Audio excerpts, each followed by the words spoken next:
औज़ुबिल्लाहिमिनश्शैतानिर्रजीम बिस्मिल्लाहिर्रहमानिर्रहीम।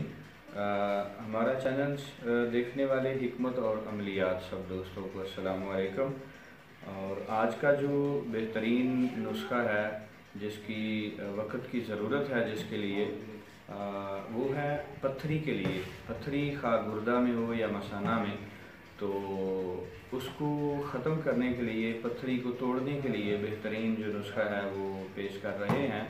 इसमें 3 अज्जा हैं जो आप इस्तेमाल करेंगे तो इंशाअल्लाह जिस साइज़ की भी पत्थरी होगी वो ख़त्म हो जाएगी।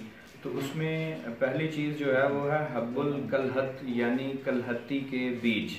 हब्बुल कलहत यानी कलहत्ती के बीज, ये आपने लेने हैं 9 माशा। और दूसरा उसमें है नमक सींधा, ये आपने 3 माशा लेने हैं। और आगे जो तीसरी चीज़ है वो है सरफूका। सरफूका में वो भी आपने 5 माशा लेने हैं। और इन तीनों को 1.5 गिलास पानी में आपने भिगो के रख लेना है। कम से कम 1 घंटा भिगो के रखें और उसके बाद इसको पकाना है, आग पे रख के पकाना है।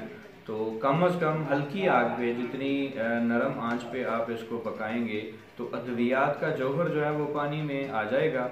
और तकरीबन निसफ़ पानी रह जाए, 1.5 गिलास पानी से निसफ़ पानी यानी बाकी रह जाए तो इसको उतार कर नॉर्मल नीम गर्म आपने पी लेना है। ये एक खुराक सुबह पीनी है और एक खुराक आपने इसी तरह शाम को खाने के बाद, सुबह शाम। तो 1 हफ्ता मुसलसल इस्तेमाल करने के बाद इंशाल्लाह पत्थरी जिस साइज़ की भी होगी और जिस तरह की भी होगी वो आपको आपकी जो पत्थरी है वो पेशाब के रास्ते पानी से खारिज हो जाएगी। आप 1-2 दिन के बाद पेशाब किसी मिट्टी के बर्तन में करते रहें और ख़ुद ब खुद आपको नज़र आएगा नीचे पत्थरी की तह जो है पानी में बैठ जाएगी। तो इस्तेमाल करने के बाद नुस्खा अगर कमी रह जाए, 1 हफ्ता आप इस्तेमाल करते हैं और उसमें अगर कोई कमी नज़र आती है या कोई तकलीफ़ के ज़रात या कोई मसला बकिया रहता है तो दोबारा फिर भी आप अगले हफ्ते इस्तेमाल कर सकते हैं।